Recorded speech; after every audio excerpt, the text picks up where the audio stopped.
All right, folks. Thank you all for joining. My name is Nishith. Welcome to the Product Leader Summit Virtual Speaker Series. I will be hosting the event here today.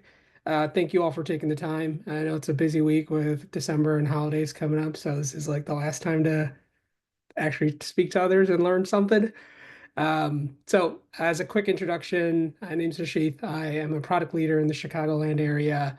And I've been working with the Product Leader Summit and some of the other fellow volunteers here, like Shiva and Tomi, to basically bring speakers and foster an environment where new speakers can have a platform to hone their craft and bring useful content and facilitate smaller group connections. And we've been doing that across the year.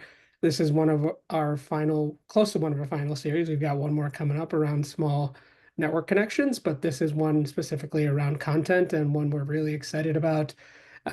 So we'll kind of get started here really quick. I'll walk you through what our agenda is. So we'll do a quick round of introductions, and then we'll have a speaker session led here today by Shiba and Titania. And then we'll have a speaker Q&A. So if you've got questions, feel free to pop them in the chat and we'll make sure they're curated. But if you want to wait until the end section, that's fine as well. And then we'll close out with a small group networking session here at the end to make sure we continue to bring connections to out the product community here. So today, I think it's been an honor for me to introduce Shiba a few times. I'll take it one more again this year. Shiva is a fantastic product leader. She's been advising a ton of product companies. She is currently focused on advising an amazing Gen AI company that is called Wayfound. So Titania is the co-founder and CEO of Wayfound. So they're both here to speak about where Gen AI is going in 2025 and beyond. So without further ado, Shiba, whenever you're ready, if you want to come out and give a quick, better introduction for yourself. No, thank you. Thank you, Nishit. Always nice when you meet people through the Product Leader Summit and then you become more friends than coworkers. So um, it's been great hosting this series with you, and I'm always learning from you, Nishit.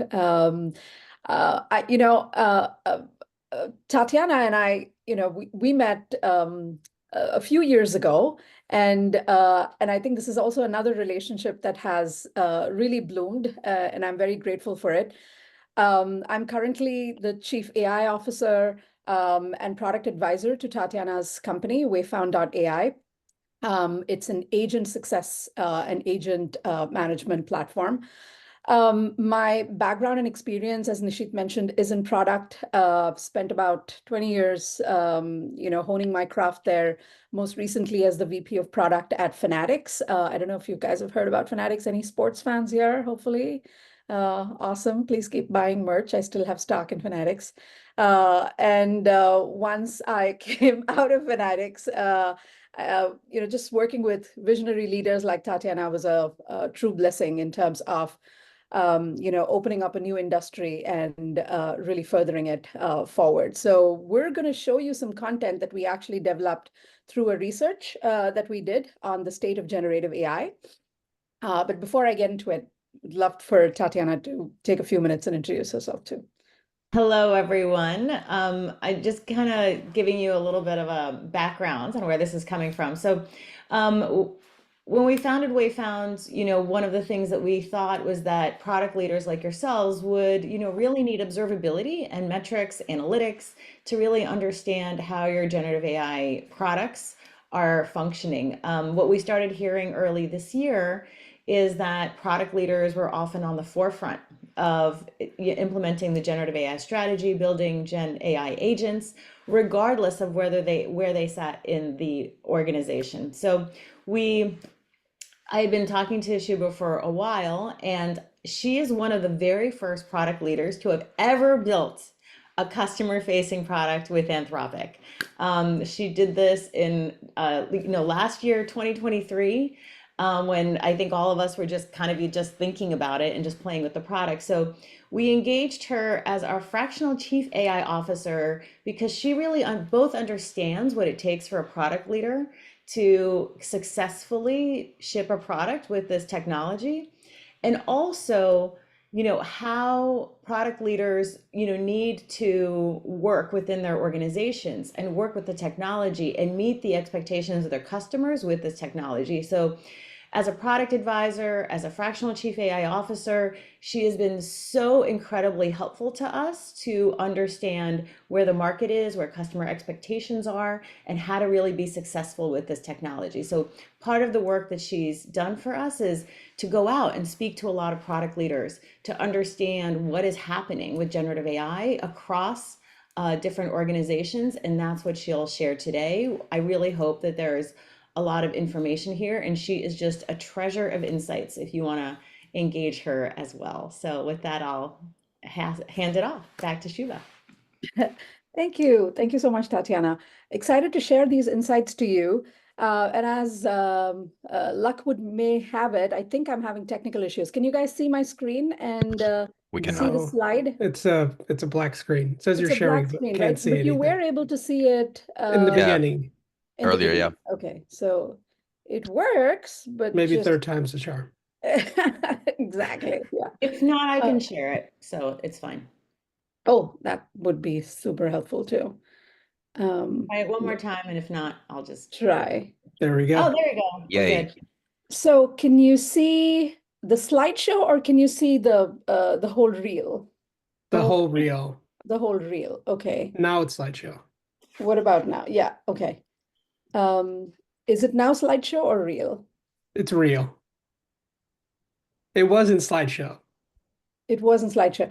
Yeah. Okay, so it looks like if I put it in slideshow, I cannot see my notes and I cannot see any of you. So something is going on here. So Tatiana, if you don't mind, Yeah. can I take up your offer on Yep. sharing it from your end so I can Yep. see others and the notes? Okay, here we go. Sounds good. Shubha, let me know whenever you want to deploy the poll. That would be great. And actually, let's start off with the poll because Okay. before we get into the report, I'd love to just get a sense of the pulse of the audience. There are 3 questions here. The first is just to gauge how and if you are using generative AI in your solutions. The second is if you've explicitly mentioned some form of generative AI in your 2025 plans, which I can't believe we are going into 2025, first of all. And the third is if you have direct or indirect board level visibility.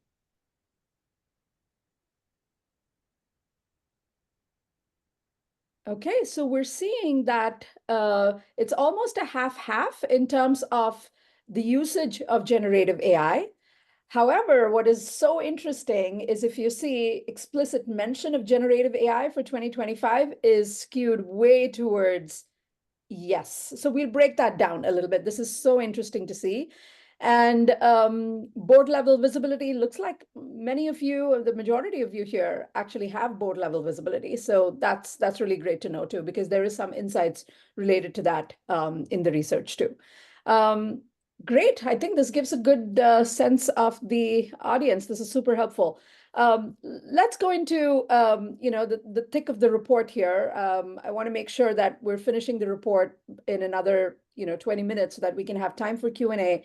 And then also the other thing that you're all here for is the small group discussion. The summary of this report that I'm about to present has 3 sections. The first is the takeaways, which are what about generative AI adoption that product leaders have mentioned. The second is what challenges product leaders like you and me are facing on a daily basis, and recommendations to kind of close and compete and win in this, possibly, if I may call, new era of generative AI, moving forward. Now, the question is why this report? Why did we do this report? And Tatiana, if you could move to the next slide, please. Tatiana and I were actually organically at one point of time discussing the state of generative AI one day, and we realized that a lot of the content that is out there was either too technical, it was either too noisy or too complex. So we wanted to create something that was more from a grassroots level, speaking to a lot of you, a couple of you actually here participated in this report, and something that was simple to understand, something that was relatable, and something that was actionable for product leaders. So we decided to conduct this ethnographic study with three specific objectives. The first was to deepen our own understanding of the use cases and interest that our multitude of stakeholders have as product leaders for generative AI. The second is to develop clear strategies for adoption and planning of generative AI. And the third is clear recommendations on how to manage the risks and challenges that are associated with generative AI. So even if you may have not encountered the same situation or problem or challenge that we're bringing out here through this report, consider this report as information that your peers are facing in the industry and to help you stay ahead of the game.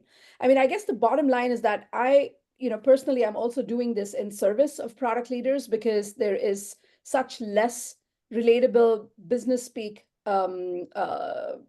resources that are available for new emerging technologies such as generative AI. And as Tatiana mentioned, I was fortunate to implement this at Fanatics, and I realized that the power of accessibility that this technology actually provides, because the language that you communicate with it is English, it's natural language.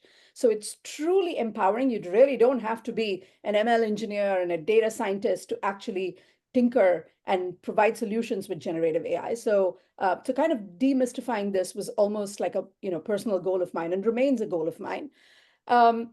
And let's start off with I want to also talk about the little bit of the methodology that we used. We touched approximately 60 product leaders. So as you can see, this is more of an ethnographic report. This is into report, for statistical significance purposes. We deployed two methodologies. One was surveys, and the second was intimate focus groups. I really personally enjoyed the one-on-one and small intimate focus groups, which really allowed us to get deeper into how product leaders were actually using it and bubble up the challenges.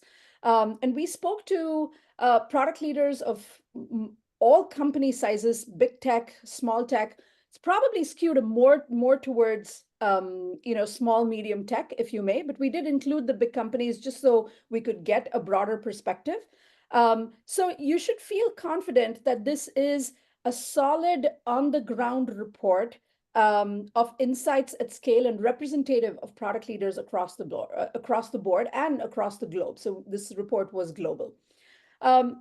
Let's start with the takeaways about what regarding generative AI adoption that we heard.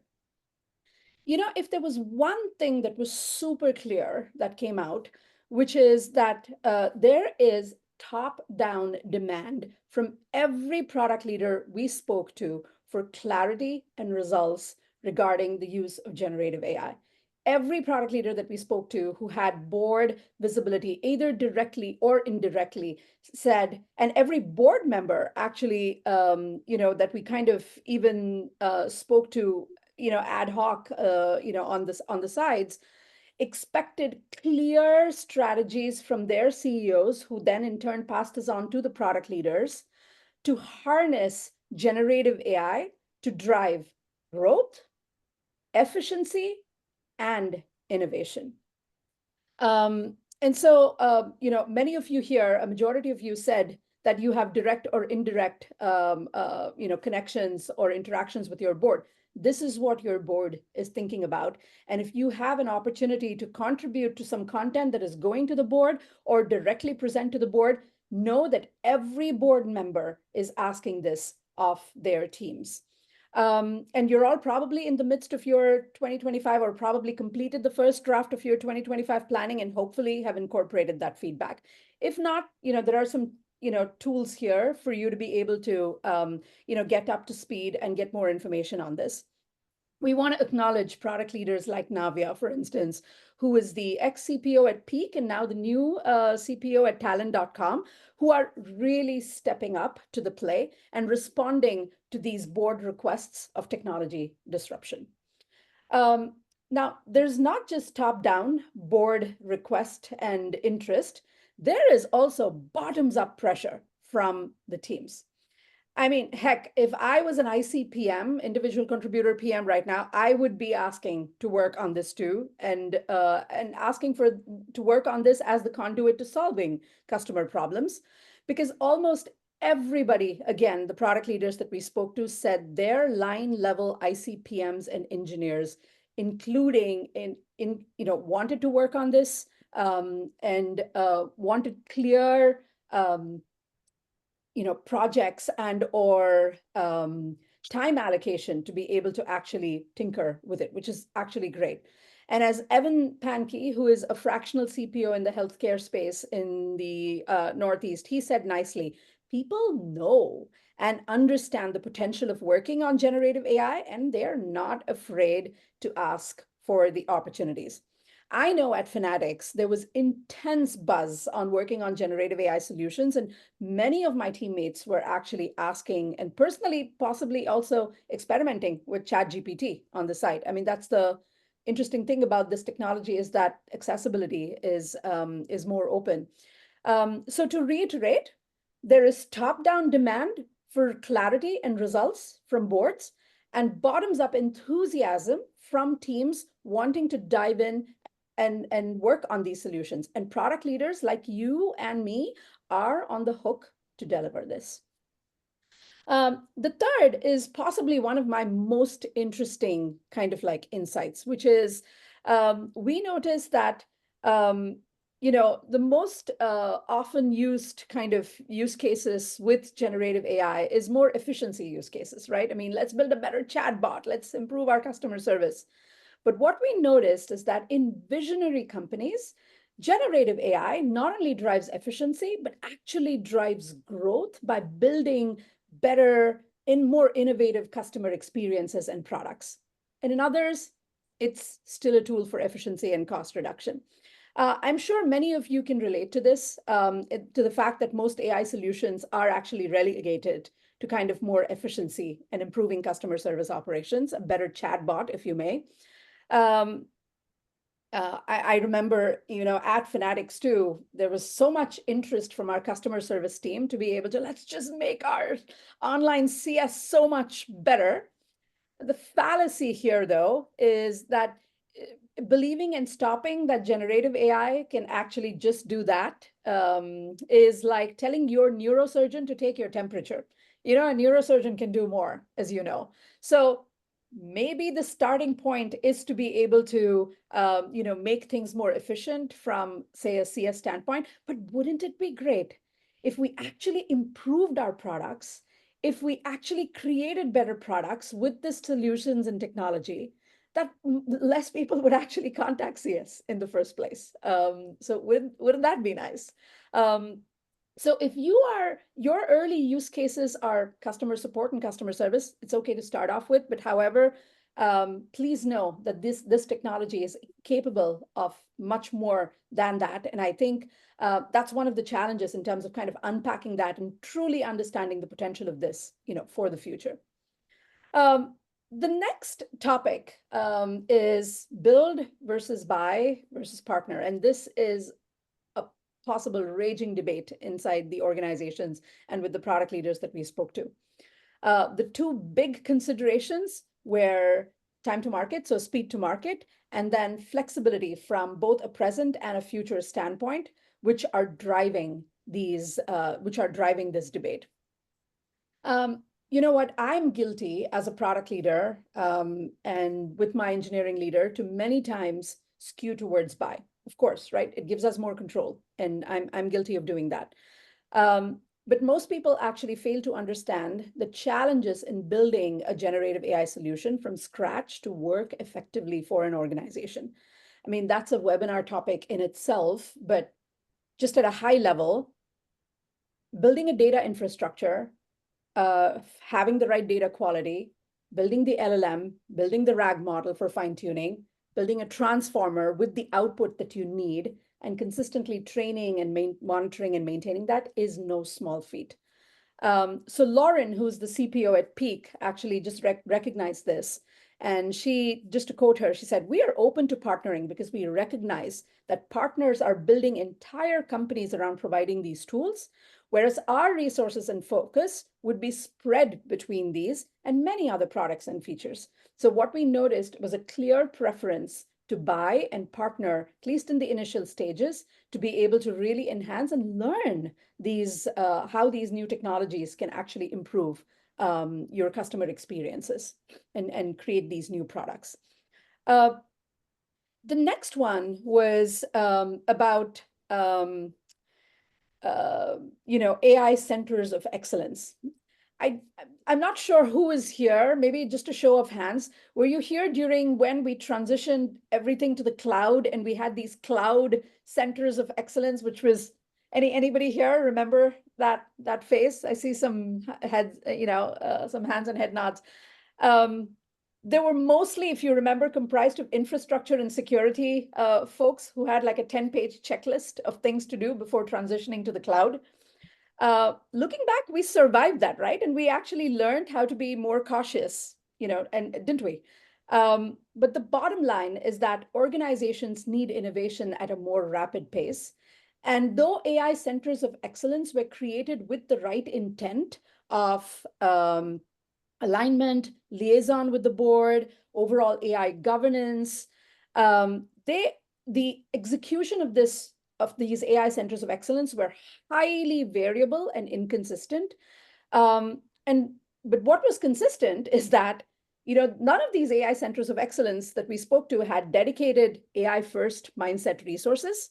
There were no examples of continuous training for them to be able to develop this mindset. And they also didn't have budgetary responsibility to make or shift investments.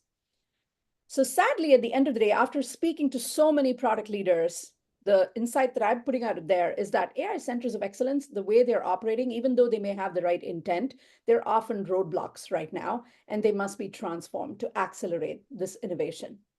So if anyone, if anyone here in this group encounters or has the opportunity to form or participate in some sort of an AI centers of excellence, please know that the precedent outside is not so great. But that now with this insight, to be a healthy skeptic and ask the right questions and possibly even play an important role in setting and running it properly.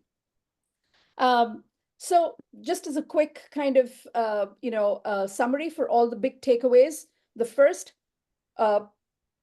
top-down, 100% of board members of the product leaders that we spoke to are asking for clearer strategies of generative AI.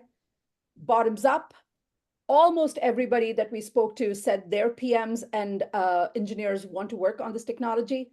So there's top-down and bottoms-up pressure, if you may, and product leaders like you and me are on the hook to deliver this. In visionary companies, generative AI drives growth, not just efficiency.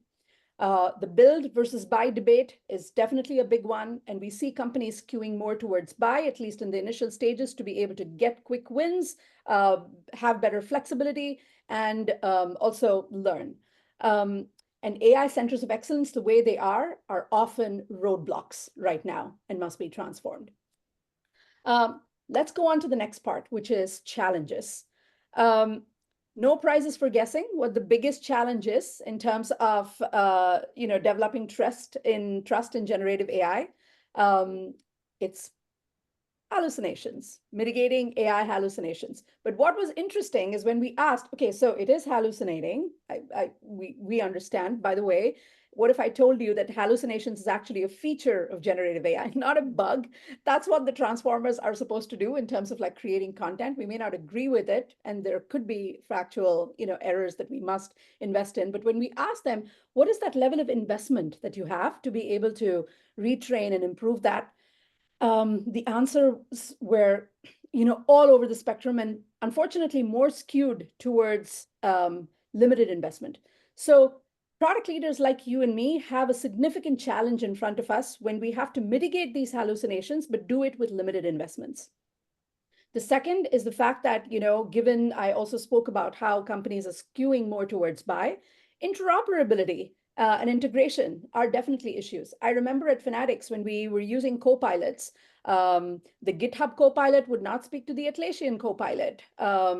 The chat GPT, the code that would actually be given out would not be transportable to the GitHub copilot easily. I'm sure copilots are talking more, and there are many more APIs that are actually enabling this conversation. But interoperability is definitely an issue that we have and something to consider across the board. The third is this requires some specific talent, specialized talent. It requires that talent to be trained and continuously trained, if you may. And there are constraints in terms of resources across the board and talent shortage, especially with a lot of the downsizing that many tech companies have had. This is obviously adding things up in terms of the pressure. And the fourth is the pressure to be able to deliver these AI and generative AI features actually very quickly. So time to market is extremely, as you can imagine, precious. Across the board, though, my quick observation is that there are misplaced expectations in terms of how generative AI solutions can work.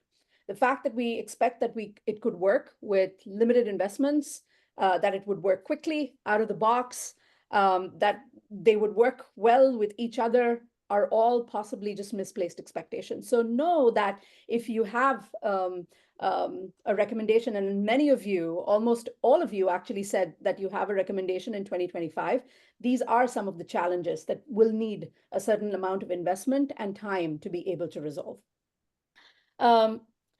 Let's move on to the final part, which is kind of like the big three recommendations. And this is a very simple set of recommendations for you kind of moving forward. The first is that, speaking to all these product leaders, I hope I can speak for Tatiana also in this, we walked out with a great sense of empowerment of what product leaders can actually do to take charge in this generative AI revolution. Of course, the picture is far from rosy, and there are so many, as I mentioned, challenges to kind of tackle. But this is a call to arms for product leaders like you around the world to take charge of this generative AI innovation, because we are able to do it with the right mindset, not just do it for the sake of the technology, but actually go back to our product management training roots, which is, what is the problem that we're trying to solve? What is the customer experience that we're trying to improve? What is the business opportunity that we're trying to enable? And then use any technology that actually enables us versus actually just looking at it for technology, just for technology's sake, as you can imagine. And so I believe we are the right people to cautiously and still at an accelerated pace set up the right systems and ultimately solve the customer needs. And the second is, thinking beyond efficiency. So companies and product leaders must think beyond efficiency to unlock the full potential of generative AI. So think about new customer experiences. Think about really improving your core customer experience. These are all great potential opportunities for generative AI. And the third, again, reiterating, if you are part of or have the opportunity to create or be part of an AI center of excellence, they must be transformed to be able to, really drive innovation at the pace and the quality that we're actually looking at. So this is kind of like the executive, if you may, summary of the report in terms of the takeaways, the challenges, and the recommendations. A quick summary of all of these is in the next slide, Tatiana, if you may, in terms of the takeaways, the challenges, and recommendations. I think from an innovation mindset, Greg Isaacs, who is one of the CPO of, who's the CPO of Criteria Group, actually said it best when he said, making these solutions happen is a delicate balance between investment, time, quality, and also we will need to consider these broad set of challenges to be able to really enable solutions that would actually solve customer problems. So finally, I wanted to just throw it out there that again, the call to action for product leaders like you and me, we are the people that are able to have the right mindset to be able to really transform, this landscape and take charge of this. So don't be afraid. We have the right mindset and training to be able to actually do this. Um, I think we are on time right now, so I will pause and maybe we'll go into questions.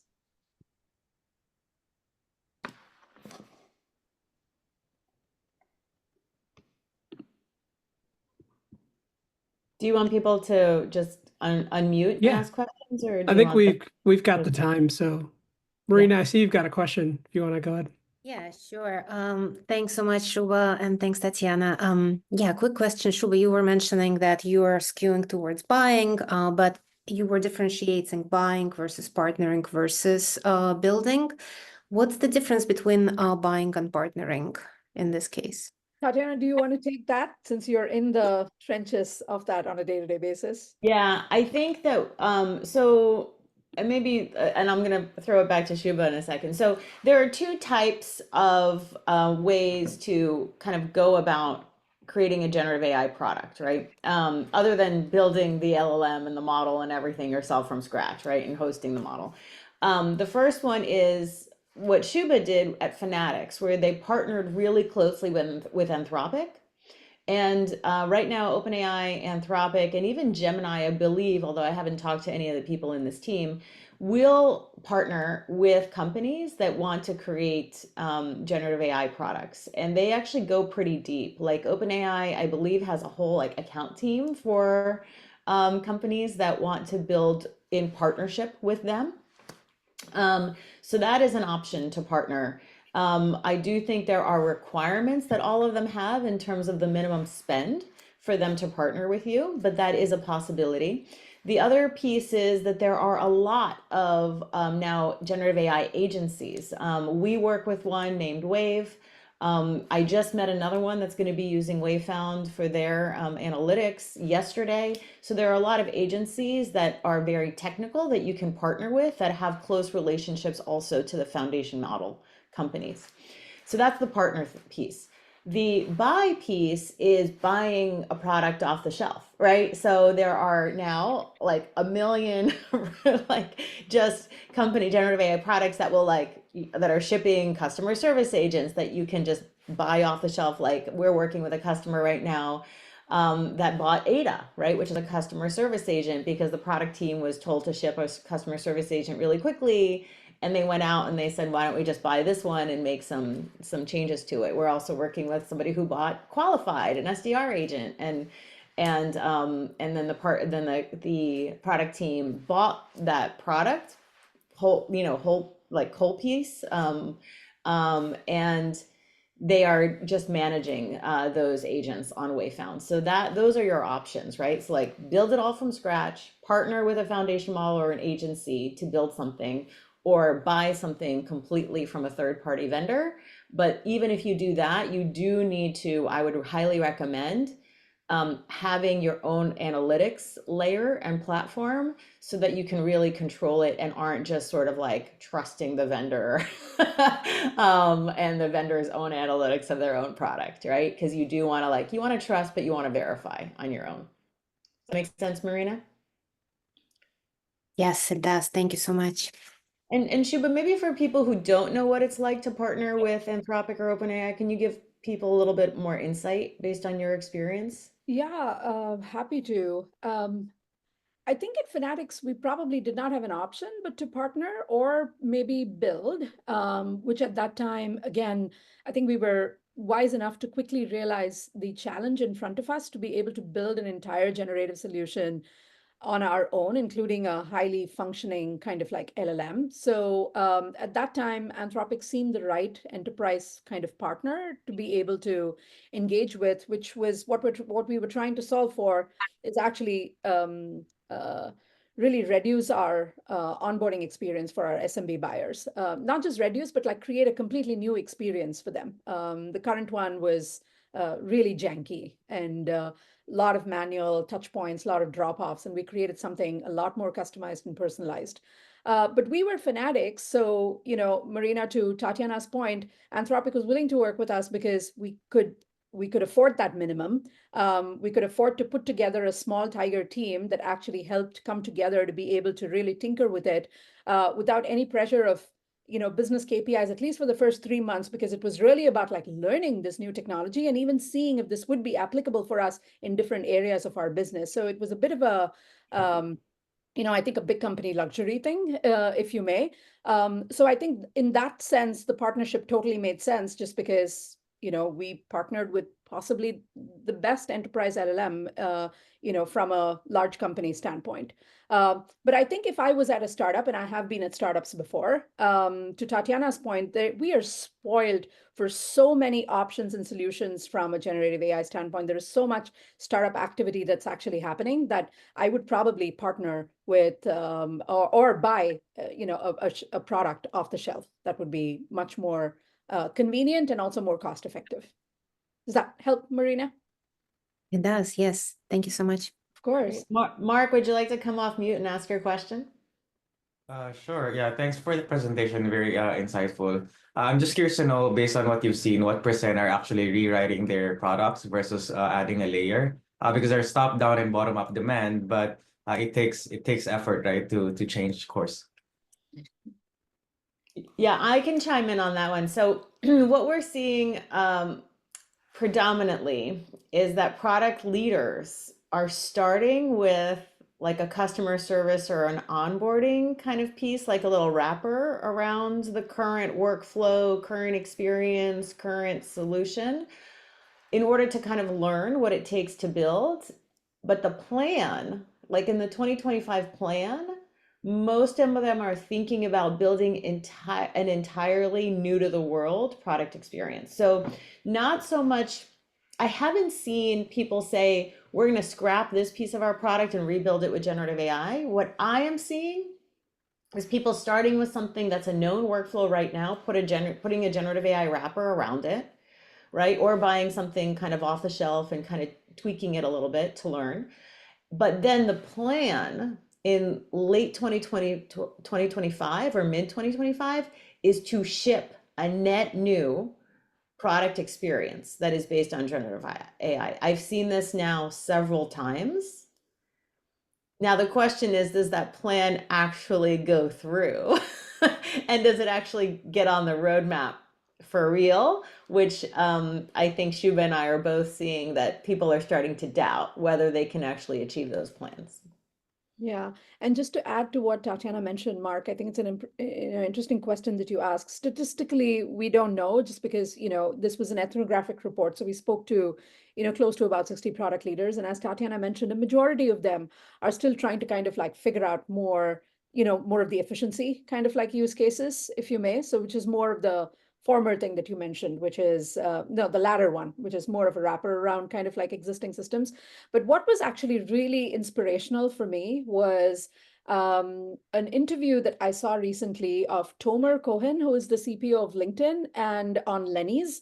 I think this was about a month or a couple of months ago, where he's done the prior, which is really rebuilding core systems with AI and generative AI. So his ask for his product team was, keep the issues that you have, the problems that we have prioritized. So you have your problems, you have your customer personas, etc. But from a solution standpoint, if you had to rebuild it completely using these new technologies, how would you approach it? And I thought that was a very pragmatic way and a very product manager way of actually doing this, where again, you're not just taking this technology for the sake of technology's sake, but you're actually going back to creating value for it with the existing customer problems that you have, and just building new experiences that your customers will be more delighted by. So do watch for that. If I find the link, I'll post it within the context of this webinar time. But it was basically Tomer Cohen speaking to Lenny, and it was a great way, I thought, of how you could rebuild core systems with this technology.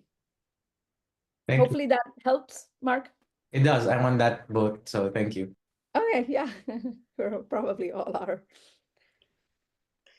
I'd love to ask if anybody is experiencing something with their 2025 planning or roadmap that you'd like to quickly put out there or workshop or get Shubha's opinion on, given that she's talked to so many people. And all responses for this webinar are free. I'm kidding. No charge. No? All right. Any other questions? Hey, this is Heather. I've got a question. Great. First of all, thank you for putting this together, Nisha, Supa, and Tatiana. It's great to see you all. I've got my video off, but I'm here.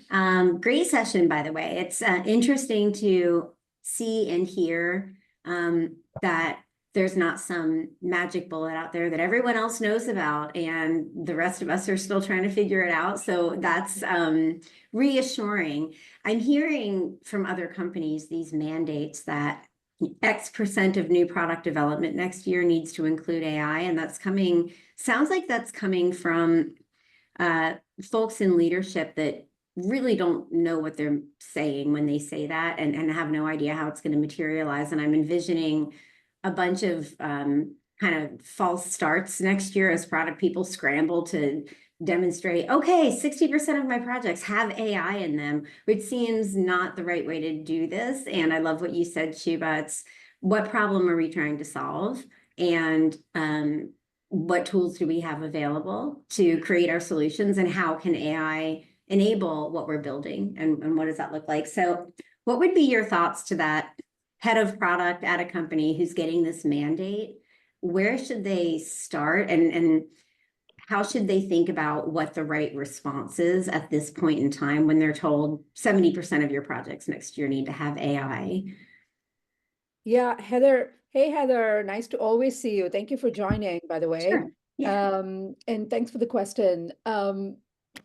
This is a real, topic and an issue. As we spoke to the product leaders across the board, 100% of them were expected to produce strategies.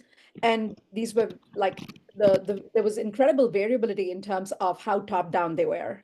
It was more of a, it was on the spectrum of, hey, are we doing anything with it? And like having a more open-ended discussion to on the other side of the spectrum, as you mentioned, 70% of your projects need to have AI or generative AI. So we do see that spectrum in terms of variability. I think, Heather, just practically, we can control what we can control. We can't what we cannot.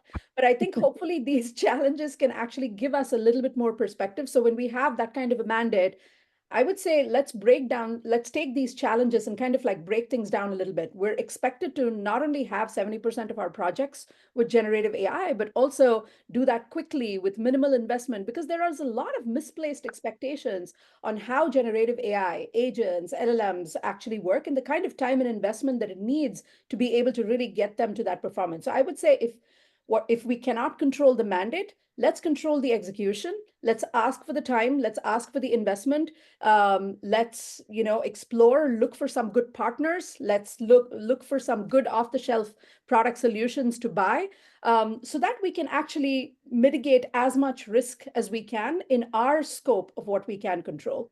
Tatiana, would you like to add something to that?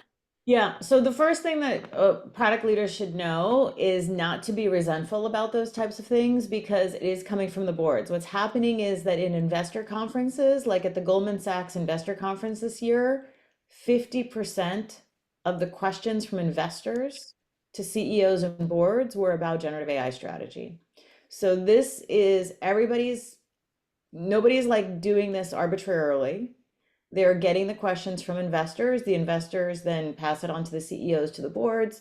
The CEOs and the boards have to create a metric that they can then go into their, quarterly updates and tell investors about. That metric, the metric that's easiest for them is 70% of our product innovation dollars or experiments or something like that were spent toward generative AI. That is why they're doing that. If you think that's the wrong thing to do, it has to be translated into a metric that they will, understand. That's very hard to do. So I would actually not fight that metric right now, personally, given just sort of like what's going on.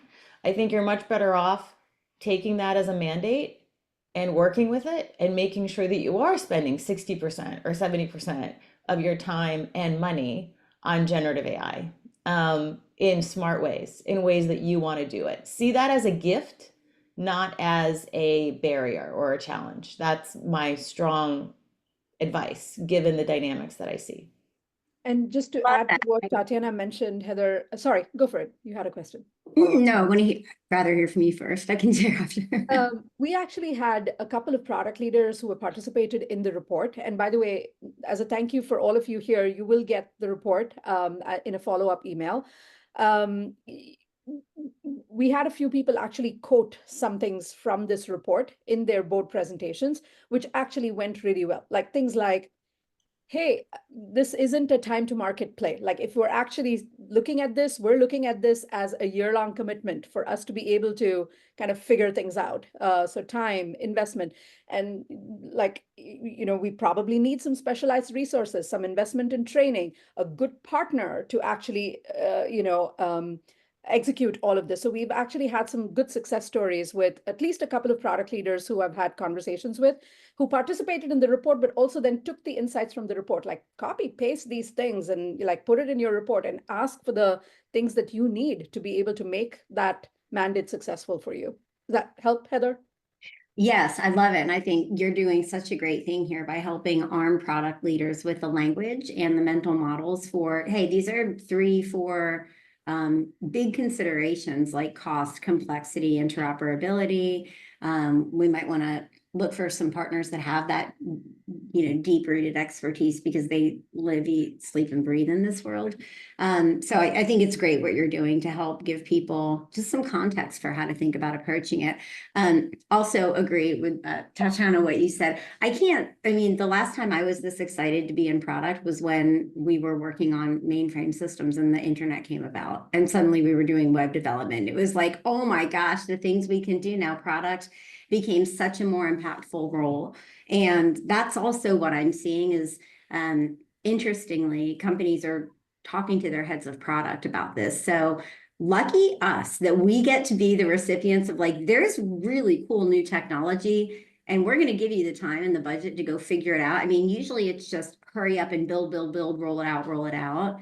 And now I think that it's a different shift of, no, my company is going to hopefully give me the time, the resources, and the budget to explore and figure out how I'm going to be integrating this technology. We rarely get a playground like that in our careers. So I think it's really cool. So yeah, thank you for what you're doing to help just give us all ways to think about it and how to respond in a thoughtful way with these mandates. Awesome. Thank you, Heather. Tatiana, if we could go to the next slide, and we also have another question from Marina. Do you just want to throw this out there? Yeah, so we have more content coming up, guys. So on December 13th, we want to break down trust a little bit more because this is the #1 barrier that keeps coming up, is this thing that keeps on giving. So we definitely want to break this down and give you more tools as product leaders to go into 2025 with much more confidence in terms of how to manage this trust. So again, a thank you for the folks who participated in this session. I'll add you guys automatically to that webinar. And please, if you can attend it, that'd be great. We have a couple of more things coming up, how to transform your roadmap with generative AI and AI agents, and then some misconceptions about generative AI and AI agents. And I bet by February, our misconceptions will be very different than what you and I are probably facing right now. Also, Tatiana has a quick offer for all of you. Tatiana, do you want to quickly show it? You want to quickly? Yeah, so Wayfound, we have an AI agent manager. That AI agent manager can do a performance review of your AI agent. So you're probably in performance review season, you're doing performance reviews of your employees. Don't leave your AI out of the performance review season. So Rashad, who is on this call, he will, pick up the call, help you onboard. It's 2 lines of code.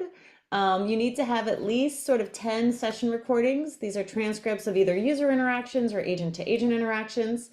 Bonus points if we can also pull in some of your directives to get the manager to understand if they're aligning with your directives. But all we really need is those transcripts, and we can generate a performance review for you and tell you whether your AI agent is hot to go, needs some review, or needs some immediate attention based on some knowledge gaps, bad user experiences, or some failures in terms of the tools and the actions that they're trying to perform. So Yeah, so we are offering that through March 2025, which is when most of us are busy doing our performance reviews. So we'll do your performance review of your AI agents so that you don't have to. I think AI to improve and manage AI is a webinar topic in itself. Yes, we'll But do that. just putting it out there that, the world is moving fast and you need help to manage your AI portfolio. So, if you have agents already, please do take advantage of this. We have one question from Marina, but I also wanted to kind of like throw out, Nishit, Tomi, we probably don't have time for small group networking, right? Yeah, I think we should probably just take the question, and then I'm sure there's probably another question that'll come up from that as well. So, Okay. Well, our next session for Product Leader Speaker Series is 100% focused on small group networking. So please do come for that. And so we can meet more great people and like-minded people and make a friend or two. But let's get to Marina's question. Marina, you want to ask the question live, please? Yeah, sure. So some of us potentially, I don't know, maybe I'm only speaking for myself, are not in a company with a mandate right now, like to deliver AI use cases. How is there any advice how to get our hands dirty on delivering the use case? I feel like everybody, many of us have taken a lot of training, generally understand, use it, obviously for personal like reasons, right, or for business reasons too, right, like whatever is available.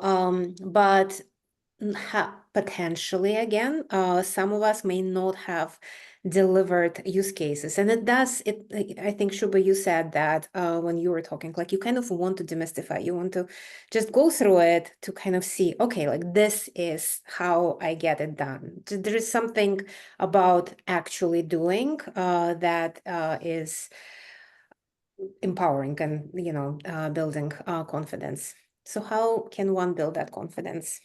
Yeah, it's a great question, Marina. I would like to believe, and now having spoken to so many product leaders now as part of developing this report, you either have a said mandate or it's an unsaid mandate. So it's about kind of like recognizing that, but it's a great opportunity if you don't have a said mandate that, to leapfrog and show leadership in terms and innovation in terms of, really forward thinking. So I think it's a great opportunity to be able to do that. Again, generative AI and AI in general, the two major use cases are, if you think about growth and if you think about efficiency, the efficiency ones are possibly the ones that are gaining, and have more eyeballs, gaining some traction and possibly easier to maybe get some resources on. So you could start with that. What are some areas, 2, 3 areas in your company, in your organization that could actually make things that can make things more efficient? Customer service, onboarding, even internal product operations like writing code, writing requirements, etc. These are all things that AI and generative AI can actually do much better. So and people generally tend to head nod this. So I would recommend starting small, using some use cases that are generally agreed upon and understood as good use cases. But then not stopping with that. Now that you have this information from this report, you know that visionary companies and leaders drive more growth and innovation than just efficiency. So actually showing a roadmap of how you could take a specific customer problem and truly transform it with AI and generative AI so that you have fewer customer service calls, so that you have fewer onboarding issues, etc., could be a great kind of like a 2-part roadmap that you can actually create for your company that would show leadership, innovation, and forward thinking. Does that make sense, Marina? Yes, it does. I guess I'm speaking, for the consultants among us, those who can't really build the case to, for someone. So I hear you. That's exactly the path I would take if I were in a company. And I understand that my question is potentially like it might not have an answer, but I thought I'd try it here. Find some different clients. Right, but the whole thing is like the chicken and the egg, right? Like you can't say, well, I can deliver you like, I would like to deliver this for you. I guess, that's the only way. Like I would like to deliver this for you and I'll do it for free. Maybe that's how this can be done. So when I left Fanatics, I actually left with them a 5-page document on, out of which 1.5 pages was things that we'd already done, but about 3-4 pages were things that we had, discussed internally, were ideas from the team, but we actually hadn't actually executed it. And so, some kind of like documented ideation could also be really helpful to spark some inspiration and conversations and discussions. And especially, Marina, if you're saying there is not a mandate, this is a great opportunity to kind of like leapfrog that situation. I was speaking to a couple of people from the company at Fanatics, and I believe at least about 3-4 of those ideas that we left with are actually being implemented. So there is a way of karma working in terms of like the good ideas bubbling up and that getting the kind of traction that it needs, but it needs to come from product leaders like you and me, Marina, to kind of like bubble this up. So I would say, if I learned one thing from this report and talking to product leaders, do not be afraid of suggestions, recommendations, and that 2-part roadmap, putting that in present and evangelizing it. One thing, Marina, that you can do like as an actionable thing coming out of this is to take some of these insights, and we're happy to share anything that you want from here, and you're happy to take it, all of that kind of stuff, and just put together a presentation for your current clients who trust you, right? And start kind of like and give them some suggestions of what you guys can start to do together. Right? Because to say, one of the things you can say is like, hey, I just went to this presentation. We're hearing that like a lot of different companies have generative AI in their 2025 plan. Like, how can I help your organization, right, start on this journey? Here are some suggestions. Here is the data. Here's what we can do together, along the way. Okay, thank you. Okay. Well, we are up on time and we want to send you back to your next meetings on time too. Nishit, do you want to Yeah, close? Thank you for the opportunity again, everybody. awesome. Thank you all for